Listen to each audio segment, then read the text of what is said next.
একটা সংসারের জন্য মেয়েরা কত কিছুই না করে, অথচ দিন শেষে কেউ তাদের বোঝে না। একটা মেয়ে হয়েও মেয়েদের বুঝে না, এই কষ্ট কই রাখবো। মানিয়ে নেওয়া মেনে নেওয়া ছাড়া কোনো কাজ নেই, কিছু করারও নেই। তবে সবসময় মেনে নেওয়া মানিয়ে নেওয়া এগুলো কেমন যেন কষ্টের হয়ে যায়। আমাদেরও কষ্ট লাগে, আমাদেরও খারাপ লাগে। এইটা বোঝার মতো ক্ষমতা হয়তো সবার থাকলেও সবাই বুঝে না। যাই হোক, দিন শেষে মানিয়ে নিয়ে থাকাটাই হচ্ছে মেয়েদের জীবন। আমাদের এই ত্যাগগুলো, এই ডেডিকেশনগুলো কেউ বুঝে না, বুঝেও বুঝে না, তাহলে আর কি করার। যাই হোক, আজকে বৃহস্পতিবার, আজকে নিরামিষ হয় আমাদের বাড়িতে। সবকিছু সুন্দর করে ধুয়ে মুছে তারপরে এই জন্য সকাল থেকে উঠেই ধোয়া মোছার কাজ করে লেগে পড়েছি। আর সবকিছু ধুয়ে পরিষ্কার করে রান্না করতে গেলে কেমন অন্যরকম একটা অনুভূতি হয়, ভালো লাগা কাজ করে। এই জন্যই স্নান করার আগেই এই সবগুলো সেরে তারপরে স্নান করে রান্না করতে যাব। যদিও সকালের খাবারটা এখনই করে নেব, কারণ লেট হয়ে গেছে। এরপরে স্নান করে সকালের খাওয়াটা করতে গেলে, খাবারটা বানাতে গেলে অনেকটা টাইম লাগবে। এই জন্য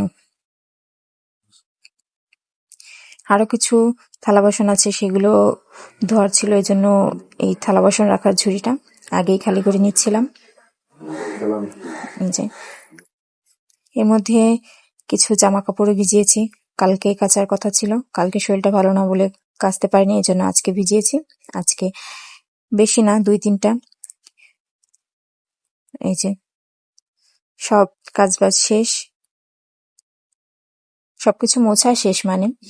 আর আজকে ওই বাইরের রান্নাঘরটাও সুন্দর করে পরিষ্কার করে নিয়েছি, কারণ অন্যদিন দেখা যাচ্ছে শুধু উনুনটা ঠিক করে মুছলেই হয়ে যায়। আজকে পুরো রান্নাঘরটাই মুছতে হয়েছে, যেহেতু নিরামিষের দিন। আর এই যে সব কাজবাজ শেষ করে এই যে রুটি বানাতে বসেছি। তাড়াতাড়ি করে রুটিগুলো করে আগে বাবাকে খেতে দেবো, কারণ ও তো এখন উঠবে না, ওর উঠতে অনেক দেরি হবে। এই যে তার মধ্যে বাবাকে বলেছিলাম আজকে নিরামিষ, একটু বাঁধাকপি আর টমেটো আনতে। এই যে সেটা এনে দিয়েছি। আর এই যে বাবার খাবারটাও রেডি, আগেই বাবাকে দিয়ে দিয়েছি।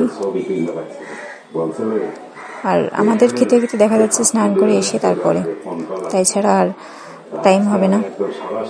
এরপরে আবার এই কাজগুলো শেষ করে স্নান করতে যাব। কারো কাপড় চোপড়গুলো ভিজিয়েছে, ওগুলো ধুতে হবে। এই যে সবগুলো ভাজিনি, কিছু এমনি বেলে রেখে দিয়েছি। এই যে এগুলো পরে উঠলে ভেজে দেবো।